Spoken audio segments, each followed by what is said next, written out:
everybody! So today I had the chance to see the new Teenage Mutant Ninja Turtle movie, and this is the follow-up to the 2014 film. I think I'm a moderate Teenage Mutant Ninja Turtle fan. I really haven't followed it that much since the 80s cartoon. That's sort of where I knew it, and but I like it. I really do, and I think it is a fun series. I was very nervous about seeing the 2014 version, and I have to say at the time I did not care for it at all. At the time I gave it a D because I felt so frustrated by it because there wasn't a cohesive narrative to the movie. It had some good action set pieces and it had some good character scenes between the turtles, not enough, but it didn't have any flow from scene to scene. You'd have all of these sequences and it's like, where are they? How did they get there? What does this mean to this story? And who are they fighting? You know, it's just, I had no idea where. At one point Splinter ends up getting abducted and he's like forgot about for 20 minutes of the movie, and it was so obvious that William Fichtner had been changed into the scientist last minute because of the Shredder outcry, because Shredder was sort of weirdly sort of put into different scenes, but he never really interacts with any of the most of the other characters until the very end, and even then it feels like, oh, that could have been really William Fichtner in that section. Like it just felt like this was a last minute change, which made him lose all of his fear factor, which is Shredder's such a good villain. And so I just felt like, boy, this is such a lame movie, and it's just so fractured and frustrating, even though it had some nice elements to it. And I probably maybe was a little harsh on it, but I really didn't like it. And so here we're coming up to the sequel. And so this one I think is stronger for the kind of movie I like. But for some people that really like the action of the previous film and don't really care about narrative structure, I think will like that one better than this one. So it just kind of depends on what you like. It's not like this has a great narrative, but at least it made some degree of sense. I knew who the characters were, who they were interacting with, what was going on, and why they were somewhere, and where, how, you know, it made some degree of sense to me. So to me, it's better than the first film. And so the plot basically in this film is that you have Baxter Stockman, played by Tyler Perry, who's the scientist, and he has been kind of hired by Shredder to invent this mutant ooze so that he can create his own mutants to fight off the turtles. And so, of course, Baxter Stockman thinks that he's going to become immortal because of this. He's going to be the most famous scientist that there ever was. And so he agrees to work with Shredder, and he's very kind of over the top and silly, kind of like Nutty Professor type of thing, but it works for this kind of movie. Find out that Shredder has been also working with Krang, who we of course know from the television series, and Krang wants him to get these pieces of this teleporter so that he can open this what do they call it? this tunnel. I can't think of the word. This tunnel so that he can bring in this big battle planet thing in to sort of take over the world. And so Krang is kind of ruling over Shredder, and Shredder is kind of ruling over Stockman. So you've got these different layers.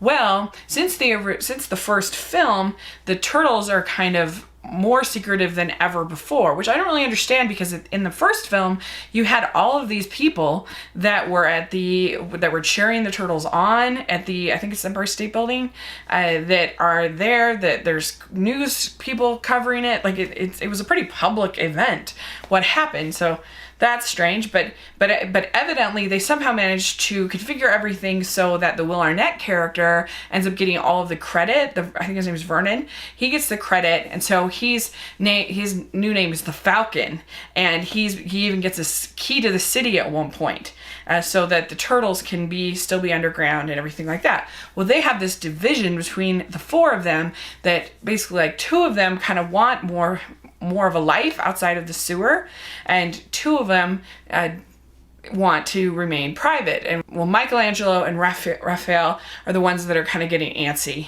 and then you have Leonardo and Donatello, who are on the other side of things. that want to kind of maintain their anonymity. And then Splinter's kind of in between the two. So you have this sort of conflict through the whole movie. And then, of course, you have April O'Neil, played by Megan Fox, and she's terrible. She's not good. And of course she sexes it all up. You know, there's this opening sequence you've seen in the trailer with her. She's in one outfit and she basically like grabs items and changes mid-walk from pants to a skirt, which I don't think that is possible. You have to stop.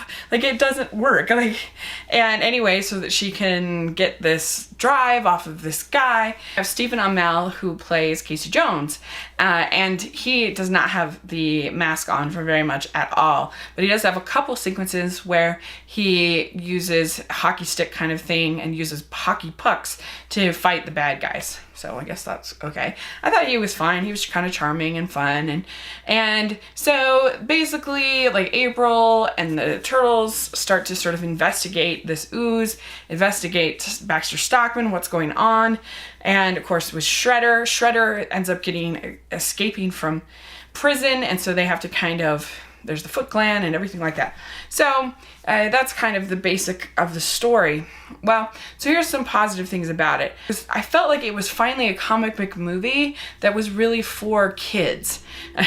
I think out of all of this is now the 5th comic book movie this year, and this is the first one that I feel like was made for children in mind. That said, there are a couple things like the sexy Megan Fox moments and also some language that did not need to be there at all. And I wish that they had taken that out, because otherwise this is a really kid-friendly film. And anyway, and so that's a really positive about it. I also liked we got way more of the Turtles in this film, and I felt like they did have good camaraderie. I felt like the dialogue was pretty good between them. But the thing I didn't like about the Turtles in this version is that they made Leonardo, I think, a little bit too unlikable, and sort of Raphael is also kind of unlikable. He's sort of the brute guy, and he's tired of Leonardo telling everybody what to do. And so I thought their dynamic was okay, but it was just too a little extreme, I think, for the tone of the rest of the film. And I really didn't like the way they made Michelangelo made him such an idiot. Like, he's so stupid. I thought that the story overall kept moving. I was genuinely pretty entertained by it. Then there are downsides to this film. First of all, I felt like the action was very non-ninja-y. Like, you see Ninja Turtles. I don't know if it's just because of the technology and the motion capture that makes that kind of kicking and fighting really hard to do, but there's almost none of it. Most of the time that the Turtles are fighting, it's in some kind of vehicle, or it's in some kind of, in some kind of building where they're sort of pushing things, or it's not them actually fighting like in a martial arts kind of way, hardly at all. Or they're on like a river or something like that. I think will disappoint a lot of people that like that kind of action. You see a lot of like the police fighting, you see fighting people, you see Casey fighting people, but you just don't see that much, hardly at all, of the actual Turtles fighting people. So I thought that was a mistake. And then you have some bad performances, particularly from Laura Linney, which it pains me to say because she can be such a great actress, but the last couple of years, she has been bad. I thought, was terrible in Mr. Holmes, the Ian McKellen film. She was just, I thought, had a horrible accent. I didn't think she was good, and I thought she was really bad here too. I don't know what has happened in her career. And I thought, of course, Megan Fox, I didn't think was very good. I thought that Tyler Perry was okay. I thought that Stephen Amell was okay, but not great. You have Will Arnett again, who is not great. So overall, just the performances, not my favorite. I didn't really like the depiction of the Turtles. I didn't really like most of the other performances in the film, so that's a problem. You also have Krang, who felt really out of place, and I know kind of a little bit about him, but if I didn't know, I would be so confused. What the heck is this guy? What is going on? It was pretty confusing. Then you had Bebop and Rocksteady, and they were fine. I kind of enjoyed them. There are some toilet humor with them, which I could have done without. It's not like they're great. They're just sort of fine. but the special effects do, the motion capture, whatever it is, CGI does look pretty good for them. But I think we get a little too much of them. But, and then the thing is, we get all of this of Krang, we get Bebop and Rocksteady, and we get hardly any Shredder. I mean, he's in the full armor suit for about 2 seconds of this movie. Like, hardly at all. Most of the time, it's just a generic looking Asian guy.